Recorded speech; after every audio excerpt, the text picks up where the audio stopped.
Eva Carter se tenait devant le grand bâtiment de verre, comme si elle n'avait rien à faire là.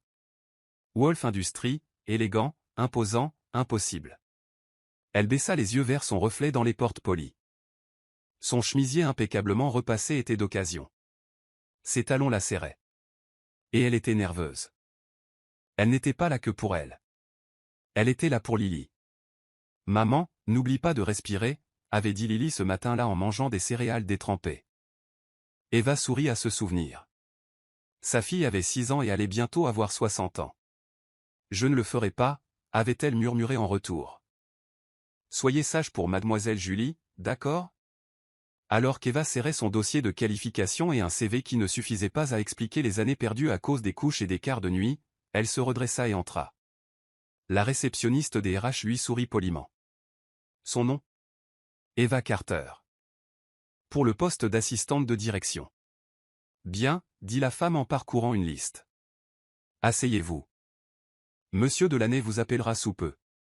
Eva hocha la tête et s'assit dans le fauteuil en cuir rigide, s'efforçant de ne pas bouger. De l'autre côté du hall, des gens en costume coûteux se faufilaient par les portes vitrées comme s'ils étaient chez eux. Elle se sentait comme une visiteuse dans un rêve. À l'étage, Nathan Wolf, PDG de Wolf Industries, était adossé à sa chaise. Son équipe se préparait pour une réunion du conseil d'administration cet après-midi, mais quelque chose le tiraillait, une agitation qu'il ne parvenait pas à expliquer. Il regarda la vitre donnant sur la ville, mais aperçut le reflet d'autre chose, la caméra de l'étage HR. Une femme. Assis seule. Nerveux. Mais serein. Il plissa les yeux. Qui est-elle ? Demanda-t-il à son assistant. Pas sûr. Nouvelle interviewée. Il ne survivra probablement pas à la projection. Nathan haussa un sourcil. De retour au RH, la porte s'ouvrit enfin. Un homme grand, vêtu d'un costume trop serré, fit un geste. Mademoiselle Carter. Eva se leva vivement, manquant de laisser tomber son dossier. Oui, merci. Dans le bureau, l'homme leva à peine les yeux de son écran. Faisons vite, dit-il. Nous sommes en retard. Eva hocha la tête en souriant. J'apprécie l'opportunité. L'homme, Monsieur Delaney, a parcouru son CV. Donc, 5 ans d'écart. J'ai pris congé pour élever ma fille, dit-elle calmement. Il leva les yeux. Tu es une mère célibataire. Oui. Un silence. Il referma le dossier. Je vais être honnête avec vous, mademoiselle Carter. Nous recherchons quelqu'un capable de se donner à fond dans ce travail. Déplacement, horaire tardif, appel d'urgence. Ce n'est pas vraiment compatible avec la maternité. Eva cligna des yeux. Je comprends, mais il la coupa. Je te trouve impressionnant. Vraiment. Mais on ne peut pas prendre de risques. Sa gorge se serra. Ce travail allait tout changer pour moi. J'ai une garderie, je suis désolé, dit-il. Pas méchant. Ça va bien maintenant. Merci d'être venu. Eva se leva lentement, la fierté retenant à peine ses larmes. Bonne journée, murmura-t-elle. Elle traversa le hall vitré, la tête haute, même si son cœur était brisé. À l'extérieur du bâtiment, elle s'assit sur un banc près de la fontaine, le visage enfoui dans ses mains. Son téléphone vibra. Lily, un nouveau message. Un selfie, un sourire aux lèvres, une moustache de lait.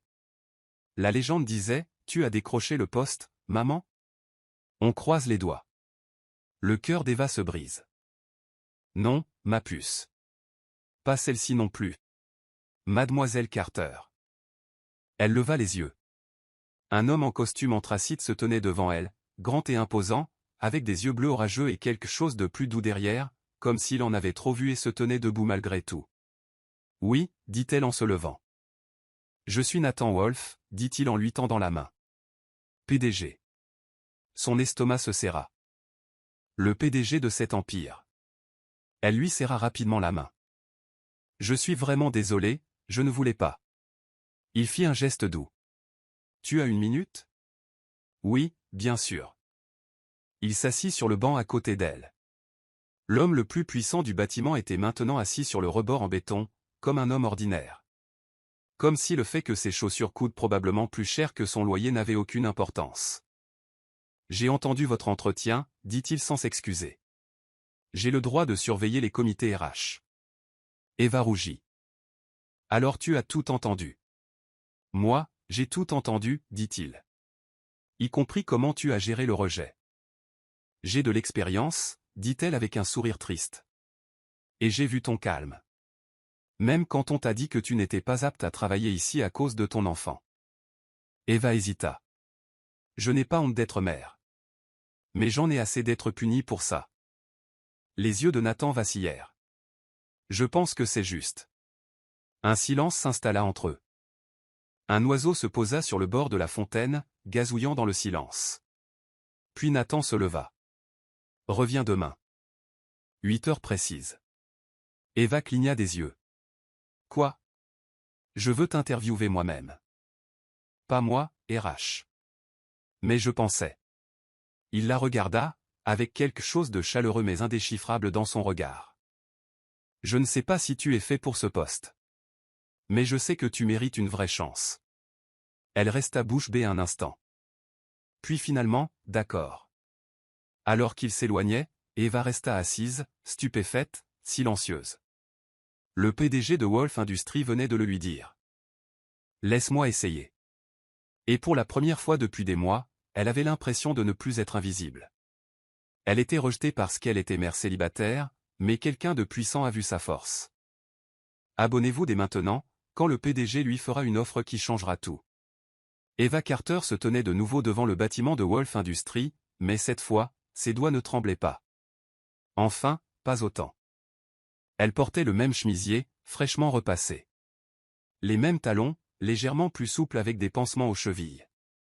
Ses cheveux étaient soigneusement tirés en arrière, et son visage affichait ce calme déterminé que seules les mères célibataires connaissent, celui forgé par les files d'attente au supermarché, les retards à la garderie et les quintes de tout à 3 heures du matin. L'agent de sécurité lui fit signe d'entrer avant même qu'elle ne dise un mot. « Monsieur Lou vous attend », sourit-il. Le trajet en ascenseur lui parut plus long cette fois. Elle gardait les yeux rivés sur les numéros de l'étage, se demandant comment elle avait pu passer du refus à la réinvitation du PDG lui-même. Que voyait-il en elle? De la pitié. De la curiosité. Ou peut-être, du respect. Elle n'en était pas encore sûre. Mais quoi qu'il en soit, elle n'allait pas gâcher cette occasion.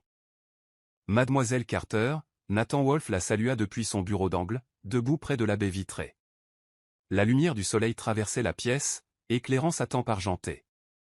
Ce jour-là, il portait un costume bleu marine impeccable sans cravate, la chemise légèrement déboutonnée au col.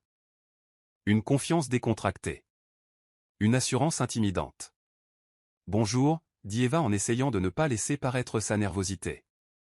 Il fit un geste vers le siège en cuir en face de son bureau. « S'il vous plaît. Parlons. » Elle était assise, le dos droit, les mains jointes sur les genoux. Nathan se pencha en avant, les coudes appuyés sur le bois sombre qui les séparait. « J'ai lu ton CV hier soir », commença-t-il. « Et je dois admettre que c'est inhabituel. » Eva esquissa un léger sourire. « L'inhabituel n'est pas toujours mauvais. »« Non », acquiesça-t-il. « C'est honnête. Ce qui est rare. » Il jeta un nouveau coup d'œil au journal. 2 ans d'études d'infirmière. J'avais abandonné mes études après la naissance de Lily. Puis assistante à temps partiel au cabinet dentaire du Dr K. Puis commerce de détail, comptabilité indépendante, garde d'enfants. J'ai fait ce que j'ai pu, dit-elle doucement. Tout ce qui permettait de nourrir la famille. Il hocha la tête. Je respecte ça. Il y eut un moment de silence. Puis Nathan dit, dis-moi quelque chose qui ne figure pas sur ce CV. Eva cligna des yeux. Comme quoi? Quelque chose qui me montre qui tu es. Pas seulement ce que tu as fait. Elle hésita. Puis, il y a 2 ans, Lily a eu une crise d'épilepsie au milieu de la nuit. Je l'ai portée à 6 pâtés de maison des urgences, car je n'avais pas les moyens de payer une ambulance et mon téléphone était mort. Elle était en feu, et je ne savais pas si j'arriverais à temps. Le visage de Nathan changea, moins poli, plus humain. Eva continua, la voix posée. On m'a dit plus tard que si j'avais attendu ne serait-ce que 20 minutes de plus, j'aurais pu la perdre. Mais je n'ai pas attendu. Parce qu'être mère, c'est ne jamais attendre. Il la fixa du regard. Tu as l'habitude de survivre. Je suis prête à m'épanouir, dit-elle doucement. Si quelqu'un m'en donne la chance. Nathan se pencha lentement en arrière, le regard indéchiffrable. Puis il fouilla dans son tiroir et glissa un document sur la table. Un contrat de 3 mois. Assistant de direction du PDG. Même salaire que l'ancien, ne. Avantages sociaux complets. Évaluation après 90 jours. Eva cligna des yeux. Et oui, j'ai décroché le poste. Tu n'auras pas droit à la charité, dit-il fermement. Tu auras une opportunité. Tu travailleras dur. J'attends la perfection. Mais je sais aussi reconnaître le potentiel. Elle fixait le papier, respirant à peine. Ça change tout. J'espère que oui, dit Nathan. À une seule condition. Elle leva les yeux. Ne cache pas ta fille, dit-il d'une voix douce mais sérieuse. Tu n'as pas à avoir honte. Sa gorge se serra. La plupart des employeurs ne voient pas les choses de cette façon. Je ne suis pas la plupart des employeurs, dit-il. Elle signa les papiers d'une main tremblante, puis se leva. Nathan lui tendit la main. Bienvenue chez Wolf Industries, mademoiselle Carter. Elle le secoua. Appelle-moi Eva, dit-elle. Dehors, la lumière du soleil était plus chaude. Le vent s'est calmé. Eva a sorti son téléphone et a composé un numéro. Dis donc, bébé, a-t-elle murmuré. Maman. Comment s'est passé le deuxième essai? Elle sourit, les larmes aux yeux. Ça a marché. Lily poussa un cri aigu. Tu as réussi, maman. Ce soir-là, Eva se tenait dans leur petit appartement, réchauffant les restes de spaghettis et dansant avec Lily dans la cuisine. Demain serait difficile. Mais ce serait aussi possible. Elle ignorait que dans les semaines à venir, l'homme qui lui avait donné sa chance lui offrirait aussi quelque chose en quoi elle pensait ne plus jamais croire. L'amour. Mais pour l'instant, tout ce qu'elle avait à faire était de respirer. Et de se montrer. Il lui a offert un emploi, mais se cache-t-il quelque chose de plus profond derrière ses yeux bleus orageux? Abonnez-vous dès maintenant pour découvrir où deux mondes entrent en collision, et où une petite fille pourrait bien conquérir le cœur du PDG. Eva Carter n'avait jamais vu une machine à café coûtant plus cher que son loyer mensuel. Pourtant, elle était là, bourdonnant dans le salon exécutif de Wolf Industries, comme si elle avait sa propre personnalité. Appuie sur le bouton argenté, dit une voix grave derrière elle. Eva se retourna. Nathan Wolf se tenait là, cravate desserrée, manches retroussées, une tasse à la main. Tu es en avance de quelques heures pour demain, dit-il avec un léger sourire narquois. J'arrive toujours en avance, répondit Eva en essayant de garder son calme. C'est la seule façon de ne pas être en retard. Il rit. Intelligent. Elle appuya sur le bouton argenté et regarda la machine siffler et débiter un expresso comme si elle réalisait une œuvre d'art. Nathan s'appuya contre le comptoir. Comment se passe ta première semaine? Eva hésita, choisissant ses mots avec soin. C'est rapide. Tranchant. Un peu terrifiant. Terrifiant, répéta-t-il en haussant un sourcil. Dans le bon sens du terme, dit-elle en levant sa tasse. Ça me rend plus perspicace. Son sourire fut bref, mais sincère. C'est le rythme du loup. De retour à son bureau, Eva ouvrit son ordinateur portable et commença à trier ses emails. 32 non lus. Pour l'agent désigné. Elle se lança dans l'action, tapant furieusement, changeant d'écran, planifiant des réunions, transmettant des dossiers sensibles aux services financiers et juridiques. L'agenda de Nathan ressemblait à un jeu de Jenga, un faux pas et tout s'écroulait. Et pourtant, elle tenait bon. Chaque fois qu'elle commençait à douter d'elle-même, le visage de Lily lui revenait à l'esprit. Ce petit sourire en coin, cette queue de cheval de travers. Elle pouvait le faire? Elle le devait. À l'heure du déjeuner, Eva avait mal aux pieds et sa tête lui explosait. Elle vérifia son téléphone, aucun appel manqué, aucun SMS. Elle a envoyé un message rapide à l'éducatrice de la garderie de Lily. Tout allait bien. La réponse est arrivée instantanément. Elle est géniale. J'ai fait un dessin de toi aujourd'hui. Tu avais une cape de super-héros. Eva rit doucement. La douleur dans son dos s'estompa après cela. De l'autre côté du bureau, Nathan se tenait silencieusement derrière la vitre de son bureau, l'observant. Il n'espionnait pas. Il étudiait. Elle ne se regardait jamais dans le miroir, contrairement aux autres assistants. Elle ne s'attardait jamais devant son bureau à la recherche de compliments. Elle était concentrée, posée et, surtout, sincère. À 14 heures précises, il la convoqua. « Tu as un enfant ?» dit-il soudain en se renversant dans son fauteuil. Eva cligna des yeux. « Oui. » « Parlez-moi d'elle. » Eva hésita. « Pourquoi ? » ?»« Parce que je veux savoir ce qui compte pour la personne qui dirige ma journée, » dit-il simplement. Cela la fit taire. Elle prit une inspiration. Son nom est Lily. Elle a 6 ans. Elle adore les dinosaures et pense que les spaghettis sont la plus grande invention de tous les temps. Elle m'appelle son super-héros préféré, même si je ne sais pas coudre et qu'une fois, j'ai oublié d'apporter des cupcakes à son anniversaire d'école. Nathan sourit. C'est aussi grâce à elle que je ne suis jamais en retard, ajouta Eva. Je commence à m'en rendre compte, dit-il. Plus tard dans la journée, Eva était plongée dans les rapports du conseil d'administration lorsque son téléphone vibra, le nom de mademoiselle Julie s'affichant à l'écran. Son estomac se retourna. Elle décrocha rapidement. Tout va bien ? Elle a de la fièvre, dit mademoiselle Julie. Pas trop. Mais elle se plaint de maux de tête et veut rentrer chez elle. Le cœur d'Eva se serra. Je serai là dans 20 minutes. Elle courut vers les ascenseurs, la panique palpitant dans sa poitrine. Nathan sortit de son bureau au moment même où les portes claquaient. Eva. Elle se figea. Je suis désolé. Ma fille ne se sent pas bien. Je dois prendre la voiture de ville, dit-il en sortant déjà son téléphone. Elle cligna des yeux. Je n'ai pas les moyens. C'est déjà couvert. Je vais demander au chauffeur d'attendre au cas où vous auriez besoin de l'emmener aux urgences. Elle le fixa, stupéfaite. Pourquoi fais-tu ça ? Sa voix s'adoucit. Parce que si j'avais une fille malade, j'aurais voulu que quelqu'un m'aide à aller la voir. Cette nuit-là, Eva était assise à côté du lit de Lily, regardant sa fille dormir. La fièvre était tombée. Elle irait bien.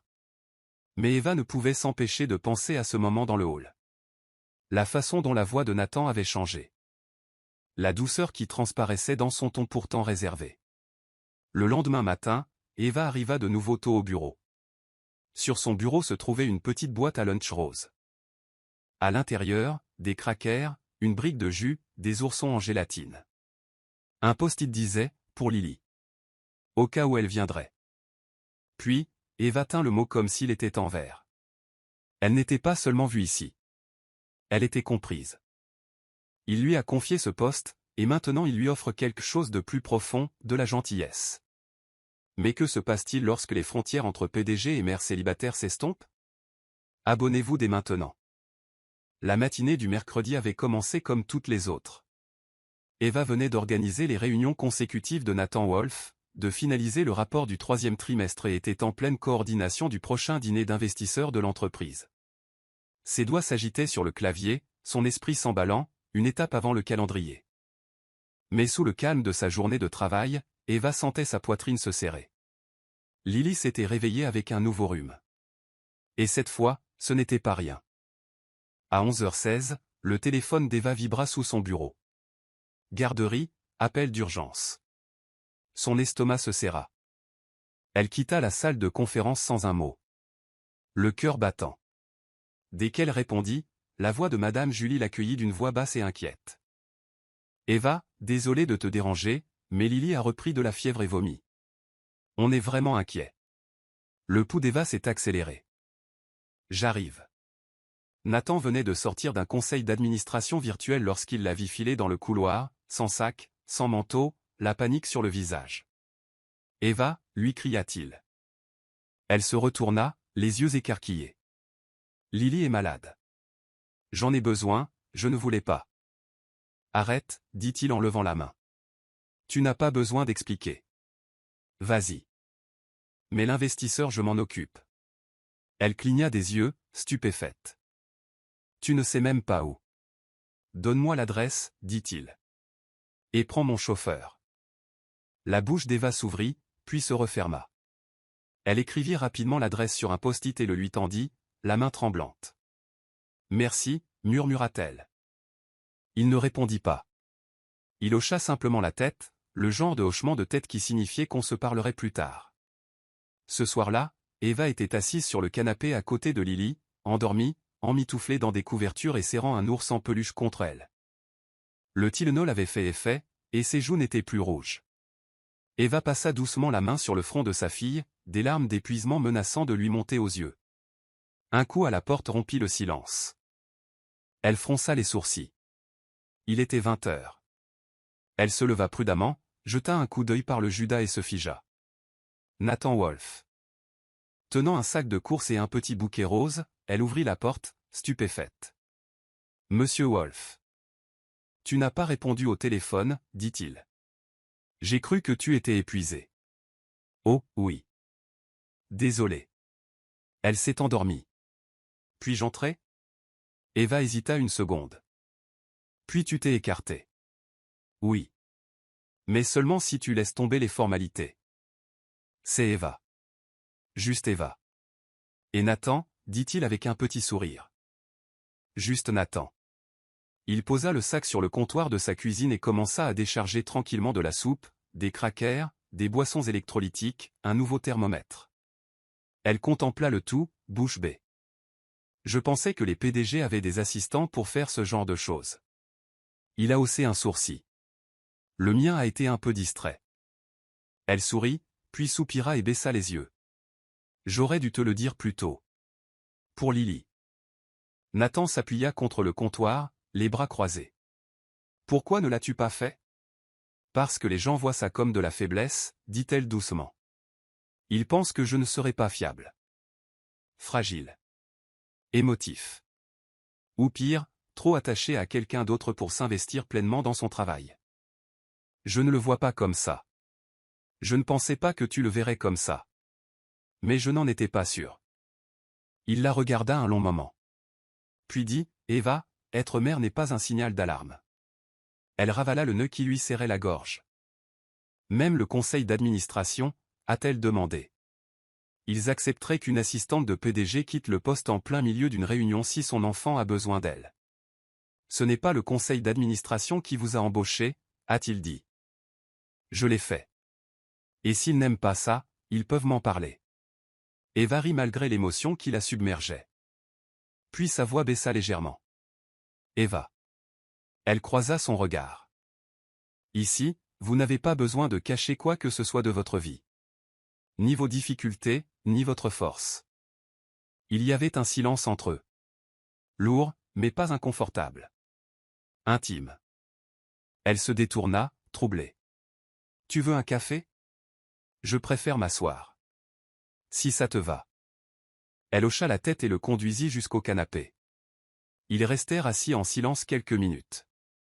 Lily se leva une fois dans l'autre pièce, mais ne se réveilla pas. Je n'ai jamais eu personne pour défendre cette partie de ma vie, murmura Eva. Tu as peut-être eu affaire à des gens malhonnêtes. Elle tourna la tête. Le regard de Nathan ne vacilla pas. Et la chaleur de sa voix non plus. Plus tard, alors qu'il se levait pour partir, elle le raccompagna jusqu'à la porte. Merci, dit-elle doucement. Pas seulement pour les courses. Il hocha la tête. Elle a de la chance de t'avoir. Eva sourit. Je crois que j'ai de la chance. Juste avant de sortir dans le couloir, il s'est retourné et a dit, prends congé demain. Plein salaire. Sans discussion. Elle ouvrit la bouche pour protester. Il leva un doigt. Et quand tu seras de retour, plus besoin de te cacher, Eva. Fais venir Lily. Montre-lui où sa mère excelle. Elle hocha lentement la tête. Alors qu'il s'éloignait, Eva s'appuya contre la porte et expira pour la première fois de la journée. Quelqu'un de puissant ne se contentait pas de la voir. Il la comprenait. Et dans cette compréhension, quelque chose de nouveau avait commencé. Son secret était révélé, et au lieu du jugement, elle avait trouvé une sorte de protection. Peut-être même de l'affection. Abonnez-vous dès maintenant pour savoir où le PDG commence à la laisser entrer dans son monde. Lorsqu'Eva est revenue chez Wolfe Industries le lundi suivant, les rumeurs avaient déjà commencé. Certains employés subalternes lui ont murmuré qu'elle passait devant elle. Pas cruellement. Curieusement. Admirativement. Comme si son nom commençait à peser lourd. Mais Eva n'avait pas le temps d'écouter des rumeurs. Elle avait des réunions à préparer, des emails à trier et une présentation à terminer avant midi. Et cette fois, elle n'était pas seule. Lily était assise tranquillement au petit bureau que Nathan avait aménagé dans le bureau d'Eva, avec des marqueurs, du papier, une pile de fiches d'animaux et son propre badge visiteur accroché à sa robe. Mademoiselle Lily l'avait appelé Nathan lorsqu'il était passé lui apporter son café du matin. Je m'attends à des dessins dignes d'un chef-d'œuvre d'ici la fin de la journée. Lily rigola. Oui, monsieur. Eva avait légèrement rougi, non pas à cause de l'attention qu'il lui portait, mais à la façon dont il s'adressait à sa fille comme si elle comptait. Comme si elle avait sa place. À midi, Eva se tenait aux côtés de Nathan, en bout de table, présentant les stratégies du 3e trimestre au conseil d'administration de Wolf, une salle remplie d'hommes en costume gris, plus acerbes que raisonnables. Nathan la laissa parler sans l'interrompre. Elle énuméra les goulots d'étranglement du service, les dépassements de coûts et un plan visant à récupérer 8% des opérations d'ici le 4e trimestre. Un membre du service financier l'interrompit. Et qui a fait ces calculs? Notre équipe n'a pas approuvé. Eva jeta un coup d'œil à Nathan, qui hocha la tête. Je l'ai fait, dit-elle calmement. J'ai vérifié le rapport financier envoyé vendredi dernier avec les journaux des fournisseurs et les rapports logistiques de l'entrepôt. S'il y a une erreur, je la corrigerai avec plaisir. Un autre membre du conseil se pencha en avant. Et depuis combien de temps êtes-vous ici? 10 jours, répondit-elle. Le silence retomba dans la salle. Puis Nathan s'éclaircit la gorge. Messieurs, dit-il. Je pense que nous sommes tous d'accord pour dire que l'instinct d'Eva est efficace. La réunion s'est terminée 15 minutes plus tôt que prévu. De retour à son bureau, Nathan lui a servi un verre d'eau gazeuse et le lui a tendu comme un geste de réconciliation. Tu as été brillante, a-t-il dit. Eva sourit faiblement. J'ai cru que j'allais m'évanouir à mi-chemin. Tu n'as pas réussi. À peine. Ils étaient assis l'un en face de l'autre tandis que la lumière de fin d'après-midi éclairait le tapis. Tu avais raison, dit-elle doucement. À propos? Je ne la cache pas, répondit Eva en désignant d'un signe de tête la petite pile de croquis au crayon que Lily avait laissée sur son bureau. Elle fait partie de moi. La partie la plus forte. Nathan hocha la tête, mais une lueur indéchiffrable passa dans ses yeux. Il se leva et se dirigea vers la fenêtre. Eva l'observa un instant avant de demander « As-tu déjà voulu des enfants ?» Il ne répondit pas tout de suite. Puis, sans se retourner, il dit « Une fois. » Un silence. Mais la femme avec qui j'étais, elle, ne le dit pas. Oh. Ce n'était pas la seule raison pour laquelle on a rompu. Mais c'est celle-là que je n'ai jamais vraiment oubliée. Eva se leva lentement, incertaine de dépasser les bornes. Mais l'atmosphère entre elles semblait plus intime, moins formelle, plus tendre. Je suis désolé. Nathan se retourna. Ne sois pas tranquille. J'ai eu tout ce que l'argent pouvait acheter. Mais je n'ai jamais eu ça. Une raison de rentrer précipitamment. Une petite voix qui me rappelle. Son regard s'adoucit. Tu as compris. Elle cligna des yeux, les lèvres légèrement entr'ouvertes. Oui, murmura-t-elle. Je le fais. Il sourit faiblement. Et elle pense que je suis son critique d'art maintenant. Ils rirent tous les deux. Ce soir-là, Eva rangea ses affaires, prit Lily dans ses bras et lui murmura dans les cheveux, « Tu as été parfaite aujourd'hui. » Elle a dit que votre patron était gentil, commenta Madame Julie tandis qu'Eva la soulevait. Eva hésita, puis acquiesça. Il l'est. D'une manière inattendue.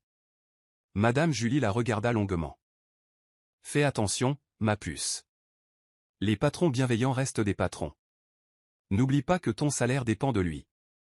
Je ne le ferai pas, dit Eva rapidement. Trop rapidement. Mais sur le chemin du retour, elle entendit sans cesse ce même son dans la salle de réunion. Nathan la défend. Nathan observe Lily avec un regard chaleureux et curieux. Nathan choisit de s'en soucier. Et une voix dans son cœur, une voix qu'elle n'avait pas entendue depuis longtemps, murmura « Et si c'était différent ?» Elle avait gagné sa place à la table, et peut-être une place dans son cœur. Mais la frontière entre les affaires et quelque chose de plus profond commence à s'estomper. Abonnez-vous dès maintenant pour découvrir le passé d'Eva et un fil de discussion qui bouleversera tout. Vendredi après-midi, Wolf Industries a connu un succès exceptionnel. Les réunions du conseil d'administration étaient terminées, Nathan n'avait aucun entretien prévu, et même la boîte de réception d'Eva avait cessé son avalanche habituelle. Lily était assise à son bureau d'angle et dessinait un nouvel aménagement de bureau avec des bonhommes allumettes, avec de minuscules ascenseurs et le père du PDG griffonné à côté du nom de Nathan. Eva avait ri en le voyant, mais son cœur avait fait un bond. Père du PDG. L'étiquette innocente d'une petite fille, mais peut-être pas seulement innocente. À 15 heures, Eva sortit prendre un café. Nathan était en ligne à l'étage. Elle embrassa Lily sur la joue et dit à mademoiselle Carter des RH, qui adorait Lily, de la surveiller. Le café était juste en face. Mais lorsqu'elle revint 10 minutes plus tard, la sécurité à la réception était tendue. Mademoiselle Carter, dit prudemment le garde. Un homme vous demande. Il insiste. Le cœur d'Eva se glaça. Qui, demanda-t-elle. Le garde hésita. Il n'a pas voulu donner son nom complet.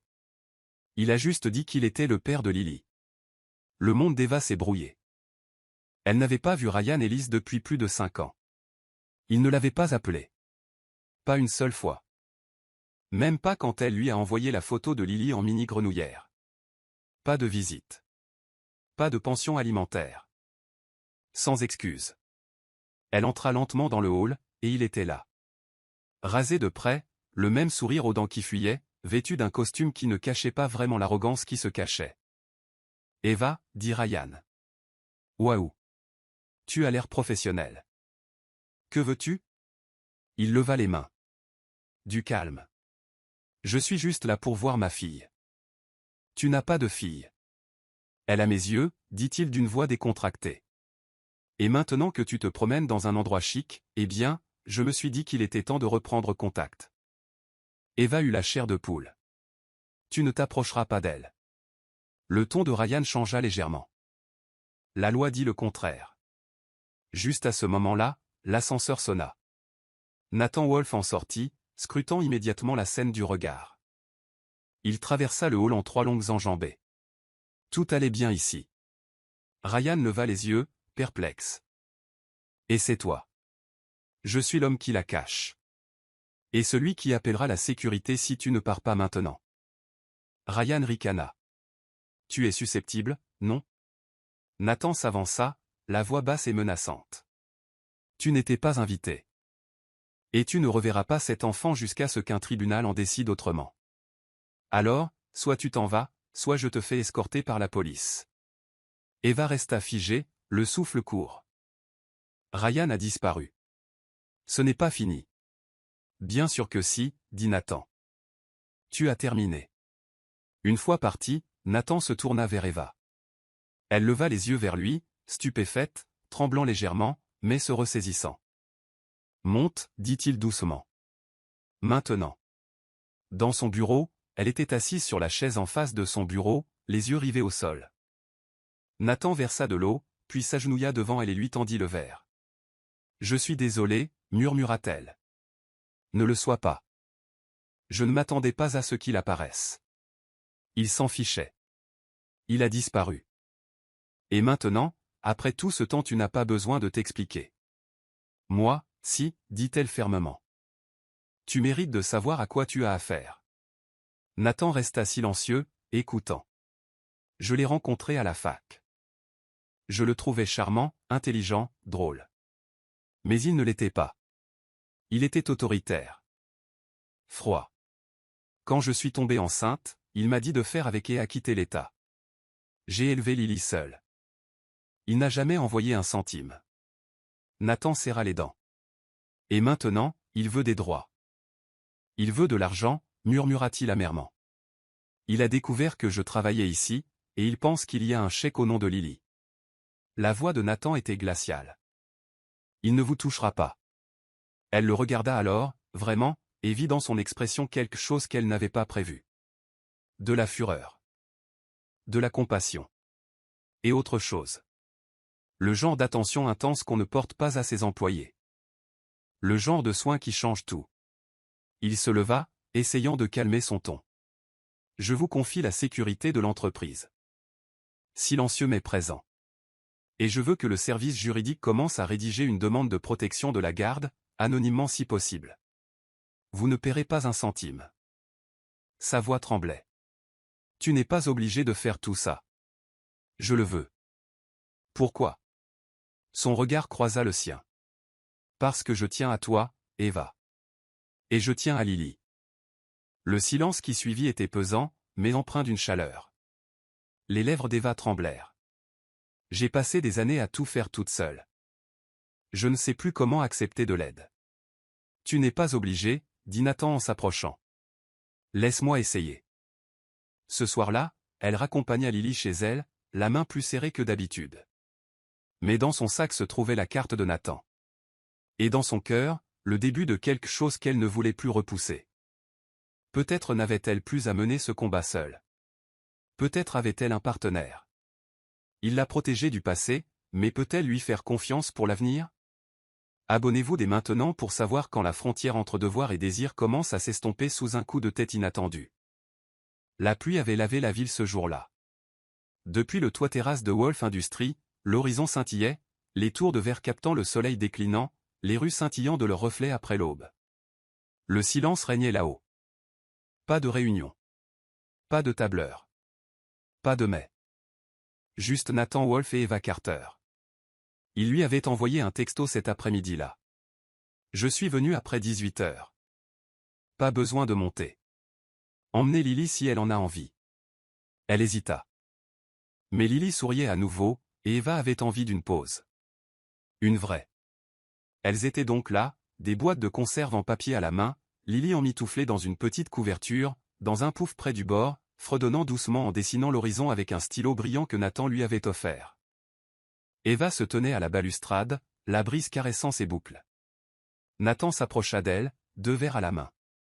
Du soda au gingembre, dit-il en lui en offrant un. Dans une coupe de champagne, pour plus de fantaisie. Elle l'a pris en riant. Tu es pleine de surprises. Tu n'as pas vu mes talents de karaoké.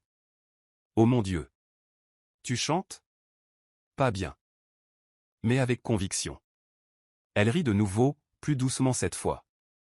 Ils sirotèrent un verre en silence un moment, regardant les lumières scintiller à travers la ville. Lily va mieux, dit Nathan. J'ai remarqué qu'elle souriait quand je lui ai tendu ce stylo scintillant. Eva a hoché la tête. Elle a dit que tu étais son prince de bureau. Il a souri. C'est une amélioration par rapport à Bossman. Elle te fait confiance. Et toi? Elle se figea une seconde. Puis le regarda. J'essaie. C'est normal. La conversation a basculé dans le calme. Quelque chose de réel. J'ai toujours imaginé que le succès serait différent, avoua Eva. Comme un sommet. Mais c'est plus comme survivre avec un meilleur café. Nathan rit. C'est exactement ce que j'ai ressenti le jour où j'ai signé mon premier gros contrat. Tu aimerais te sentir victorieux, mais au lieu de ça, tu es juste fatigué. Et tu cherches toujours. Quoi? Il n'a pas répondu tout de suite. Alors, la paix. Une raison de ralentir. Quelqu'un qui me rappelle pourquoi tout cela est important. Eva le regarda, incertaine de ce qu'elle devait dire. Mais le doux chant de Lily derrière eux adoucissait le silence. Plus tard, tandis que les étoiles scintillaient à travers les nuages clairsemés, Lily s'était complètement assoupie. Nathan sortit une couverture moelleuse et la couvrit délicatement. Eva le regarda, la voir s'agenouiller près de sa fille comme si c'était la sienne, effleurant une boucle de sa joue pour s'assurer qu'elle était bien au chaud. La plupart des hommes fuiraient ça, dit doucement Eva. Nathan leva les yeux. La plupart des hommes ignorent ce qu'ils ratent. Il se leva et revint vers elle, plus près maintenant, plus près qu'il ne l'avait jamais été. Leurs mains effleurèrent la rambarde. Eva, dit-il doucement. Elle croisa son regard. Tu n'es pas obligé de répondre. Mais je dois te demander. Elle acquiesça. Y a-t-il encore de la place dans ton cœur pour quelque chose de nouveau? Ou est-il trop marqué par les cicatrices? Son souffle se coupa. Elle ne savait pas quoi répondre. pas complètement. Mais au bout d'un moment, murmura-t-elle, il y a de la place. Mais la porte est rouillée. Alors, laisse-moi huiler les gonds, dit-il d'une voix basse et douce. Je ne te demande pas de sauter. Penche-toi simplement. Et là, sur un toit surplombant la ville, quelque chose a changé. Ce n'était pas dramatique. Pas de baiser soudain. Pas de déclaration passionnée. Juste un instant. Une proximité. Une pause assez longue pour que l'espoir se glisse entre deux cœurs fatigués. Plus tard, alors qu'ils descendaient ensemble dans l'ascenseur, Lily encore endormie dans les bras d'Eva, Nathan tendit la main. Ni pour lui attraper la main, ni pour la tenir par la taille.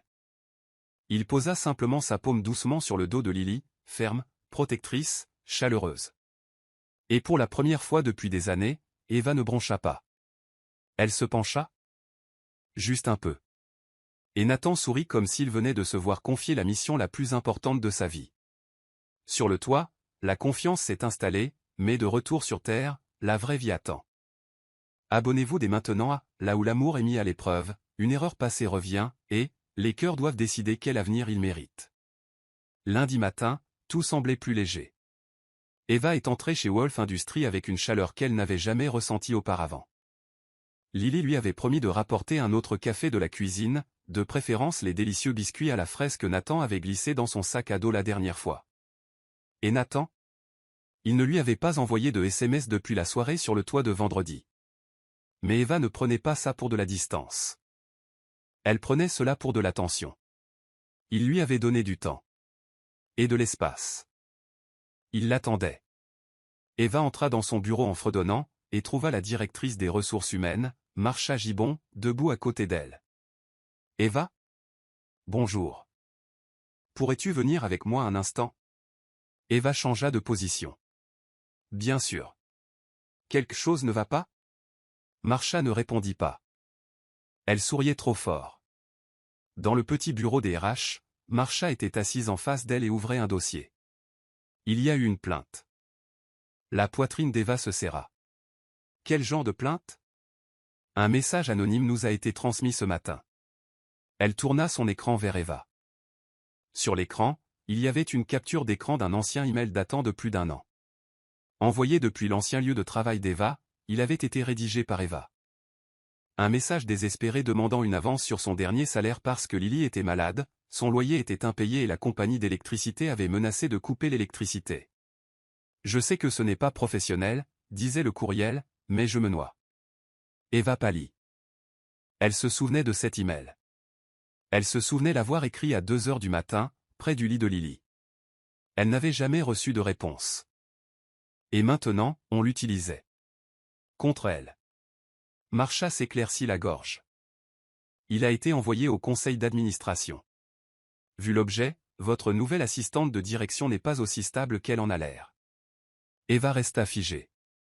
C'est personnel. Ce n'était pas intentionnel. Nous le comprenons. Et Nathan en est conscient. Mais sache qu'il y a des rumeurs, des questions sur ton passé. La voix d'Eva tremblait. Quelqu'un a fouillé dans mon passé. Pourquoi? Marsha pencha la tête. Eva, connais-tu quelqu'un qui voudrait te discréditer? Un seul nom me vint à l'esprit. Ryan. Plus tard dans la journée, Eva se tenait devant le bureau de Nathan. Elle n'a pas frappé. Elle n'était pas sûre de pouvoir le regarder en face. Mais la porte s'ouvrit, et il était là. Il avait des cernes sous les yeux. Sa cravate avait disparu. Ses manches étaient retroussées. Il avait l'air fatigué. Entrez, dit-il doucement. Elle entra. Il ne se cacha pas derrière son bureau. Il s'est assis à côté d'elle sur le canapé. Ils m'ont montré l'email, a-t-il dit. Je savais que c'était vrai. Je savais que c'était personnel. Eva fixait ses mains. Je ne voulais pas que ça arrive ici. Je ne pensais pas que quelqu'un l'avait encore. Je sais. Elle hésita. Puis elle posa la question qui l'avait hantée toute la matinée. Cela change-t-il quelque chose? Le silence de Nathan fut long. Alors, seulement si on le laissait faire. Sa tête se releva brusquement. Il continua. Tu survivais. Tu n'as pas menti. Tu n'as pas falsifié tes papiers. Tu as demandé de l'aide.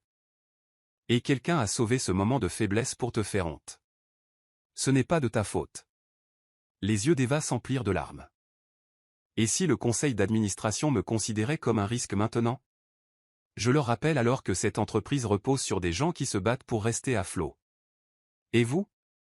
Vous êtes la personne la plus forte de cet immeuble. Elle expira en tremblant.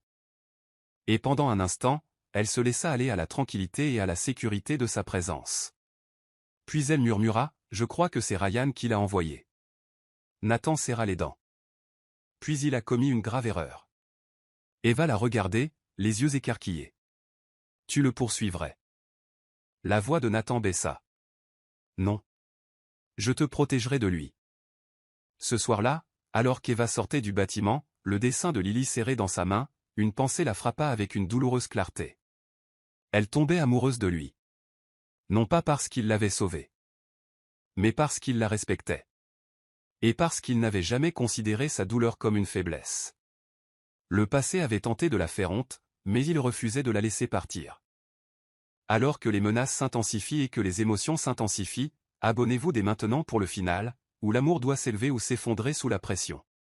La salle de réunion était plus froide que d'habitude. Nathan Wolfe était assis au bout de la longue table en verre, entouré de 6 administrateurs en costume gris, tous silencieux, tous observants. Eva se tenait au fond, le menton levé, les mains jointes pour les empêcher de trembler. Elle n'était pas là seulement en tant que secrétaire aujourd'hui. Elle était là en tant que femme qui avait gagné sa place. Mais la tension était palpable. Un membre du conseil d'administration a finalement rompu le silence. Nous avons reçu la semaine dernière des informations inquiétantes concernant le passé financier de Madame Carter.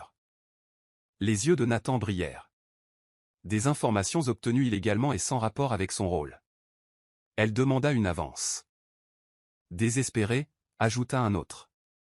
Si sa situation était si instable, comment pouvait-elle fonctionner dans une entreprise sous pression? Elle surpasse des gens qui ont 10 fois plus de ressources, interrompit Nathan. On ne juge pas la valeur de quelqu'un à ses moments les plus bas. Eva resta silencieuse, refusant de broncher. Elle ne s'excuserait pas d'avoir survécu. Pas une fois de plus. Puis elle s'avança. Si tu as peur que je sois distraite, ne le sois pas. Si tu as peur que je m'effondre sous la pression, ne le sois pas. Je suis sous pression depuis des années. J'élève ma fille seule et j'ai 2 emplois. On me claque la porte au nez. Je n'ai jamais eu le luxe de craquer. Elle marqua une pause, puis ajouta doucement, ce que j'ai maintenant n'est pas une faiblesse. C'est ma raison de réussir. La pièce était silencieuse. Puis Nathan se leva, ajustant son blazer avec une autorité calme. Cette entreprise a traversé des désastres en matière de relations publiques, des acquisitions ratées et de véritables scandales. Et vous avez peur d'une femme qui a eu besoin d'aide et qui a eu le courage de la demander. Il regarda autour de lui. Je ne permettrai pas qu'elle soit pénalisée pour son honnêteté. Pour son humanité. Si quelqu'un a un problème avec ça, il peut s'adresser au service juridique. Un membre du conseil d'administration s'est penché en arrière et a lentement hoché la tête. Un autre a murmuré, elle a plus de cran que la moitié de nos employés. Le vote s'est déroulé dans le calme. Et à l'unanimité. Eva resterait. À l'extérieur de la salle de réunion, Eva s'appuya contre le mur, les larmes aux yeux. Ce n'était plus de la peur, mais du soulagement. Nathan sortit et s'arrêta en la voyant. « Tu penses toujours que tu n'as rien à faire ici ?» demanda-t-il doucement. Elle expira avec difficulté. Pour la première fois, non. Ils restèrent là un moment. Puis il reprit la parole. « J'attendais de te dire quelque chose. Mais je voulais que tu sois dans cette pièce et que tu l'assumes d'abord. Et tu l'as fait. » Elle leva les yeux, le cœur battant la chamade. « Je suis amoureux de toi, Eva, dit-il. Pas seulement parce que tu es brillant. Pas parce que tu es fort. Mais parce que même brisé, tu as quand même construit quelque chose de beau, et tu n'as jamais cessé d'essayer. » Des larmes lui montèrent aux yeux. Nathan. Il s'approcha. « Je sais que c'est compliqué. Je sais qu'il y a Lily, ta confiance, et tout le poids que tu portes. Je ne demande pas la perfection. Juste vrai.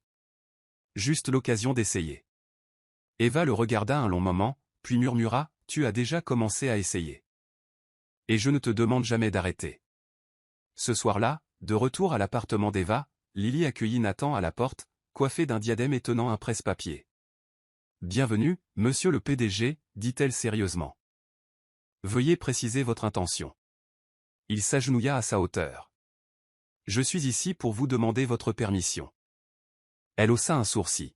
« Pourquoi faire ? Pour inviter ta mère à dîner ? Et peut-être, un jour, pour lui demander quelque chose d'important. » Lily réfléchit une seconde. Puis il sourit. « Seulement s'il y a du dessert. » Il rit. Marché conclu. Ce soir-là, sur le petit balcon d'Eva, illuminé de guirlandes lumineuses et de bougies dépareillées, elle l'appela, un verre de vin à la main. « Pourquoi moi ? demanda-t-elle doucement. Il la regarda, repoussant une mèche de cheveux derrière son oreille. « Parce que tu n'as jamais abandonné. Pas ta fille. Ni sur toi. Ni sur moi, même quand tu le voulais. Et maintenant ? Maintenant, dit-il, nous avons construit quelque chose. Ensemble. » Eva se pencha, posant sa tête sur son épaule tandis que les lumières de la ville clignotaient en dessous d'eux. Pour la première fois depuis longtemps, elle ne survivait pas. Elle vivait. Du rejet à la reconnaissance, de la survie à l'amour, l'histoire d'Eva prouve que la force a de multiples visages. Si cette histoire vous a touché, abonnez-vous pour découvrir d'autres voyages émotionnels comme celui-ci. Un an plus tard, le printemps revint en ville, non pas discrètement, mais en pleine floraison. Les rues vibraient du bruissement des cerisiers en fleurs et des rires, le vent apportait de la chaleur plutôt que des avertissements, et le bâtiment de Wolf Industries avait le même aspect. Mais à l'intérieur, tout avait changé. Surtout pour Eva Carter. Elle sortit de sa voiture, vêtue d'une robe bleu pâle, talons doux sur le sol ciré, et se dirigea vers le gala de charité de la Fondation Wolf comme si elle y était à sa place. Parce que c'était le cas. Ni en tant qu'invitée, ni en tant qu'assistante. Mais en tant que directrice de l'action communautaire, un poste que Nathan Wolf avait insisté pour qu'elle accepte après que le conseil d'administration eut approuvé à l'unanimité sa proposition de lancer des initiatives d'entreprise en faveur des mères célibataires actives. Le programme en était à son 3e mois, offrant des allocations de garde d'enfants, du mentorat et des possibilités de travail flexible. Il avait déjà changé des dizaines de vies. Mais ce soir, il n'était pas question de politique. C'était une fête. Dans la grande salle de bal, les lumières scintillaient comme des étoiles. Nappes de soie, lustres en cristal et un quatuor de jazz jouaient en fond sonore. Eva scruta la pièce jusqu'à ce que son regard se pose sur lui. Nathan Wolf. Il se tenait debout, vêtu d'un élégant smoking noir, la cravate légèrement desserrée, souriant en discutant avec les élus de la ville. Mais dès qu'il la vit, le reste de la salle disparut. Il s'excusa et se fraya un chemin à travers la foule avec détermination. « Regarde, commença-t-il. »« Différente, proposa-t-elle. Comme la femme que j'ai toujours su que tu étais. Mais maintenant, le monde entier le voit aussi. » Elle sourit. « Merci. » Pourquoi ? De n'avoir jamais essayé de me réparer. Rester à mes côtés jusqu'à ce que je puisse voler de mes propres ailes. Nathan lui prit la main. « Et je resterai à tes côtés. À condition que vous me le permettiez. » Après les discours, le dîner et un hommage vidéo surprise de plusieurs mères aidées par la Fondation, dont une femme qui a déclaré « Je n'ai pas abandonné parce qu'Eva Carter n'a pas abandonné », la soirée a commencé à ralentir. Eva s'est éclipsée sur le balcon pour prendre l'air. Quelques instants plus tard, Nathan la rejoignit, 2 coupes de champagne à la main. « À tout ce que tu as bâti, » dit-il en lui en offrant une. Elle trinqua doucement. « À tous ceux qui m'ont aidé à arriver jusqu'ici. » Puis, de la poche de son manteau, Nathan sortit une petite boîte en velours. Elle en eut le souffle coupé. Mais lorsqu'il l'ouvrit, ce n'était pas une bague. Pas encore. C'était un délicat médaillon en or gravé de 2 noms. Eva et Lily. À l'intérieur, il y avait une petite photo de Lily avec son diadème. Et une d'elles 3 sur le toit, souriant au coucher du soleil. Eva haleta. Elle fondit aussitôt en larmes. « Je sais que ce n'est pas une demande en mariage, » dit doucement Nathan. « Et je ne cherche pas à précipiter les choses. Mais cela me semblait juste. Quelque chose à garder près de moi. » Elle toucha le médaillon, les yeux brillants. Je l'adore. Je t'aime. Il se pencha, la voix basse. Alors laisse-moi essayer, chaque jour, pour le restant de nos jours. De retour à la maison, Lily dormait profondément, bordée dans son lit avec son éléphant en peluche et ses feutres scintillants éparpillés sur le bureau.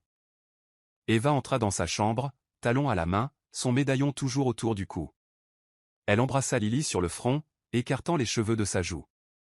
Et quand elle murmura « Tu as changé ma vie, ma belle », Lily murmura quelque chose dans son sommeil. Eva se figea. Puis se pencha plus près. « Lily, je reste près de toi », murmura-t-elle. Je savais qu'il nous choisirait. Eva retourna dans le couloir, le cœur gros. Elle se retourna et trouva Nathan appuyé contre la porte, pieds nus, chemise déboutonnée au col, l'observant comme si elle était la seule chose qui avait du sens au monde. « Tu l'avais » demanda Eva.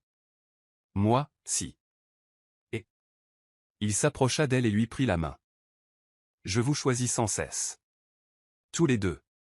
Toujours. » Dehors, par la fenêtre, les cerisiers en fleurs se balançaient. À l'intérieur, une mère qui mendiait autrefois son dernier salaire était désormais seule. Aimer. Confiance. Choisi. Non pas malgré notre parcours, mais grâce à lui. Du chagrin à la guérison, l'histoire d'Eva nous rappelle qu'on n'est jamais trop brisé pour être aimé, et qu'il n'est jamais trop tard pour recommencer. Abonnez-vous pour découvrir d'autres histoires d'amour cinématographique qui vous accompagneront longtemps après la dernière ligne.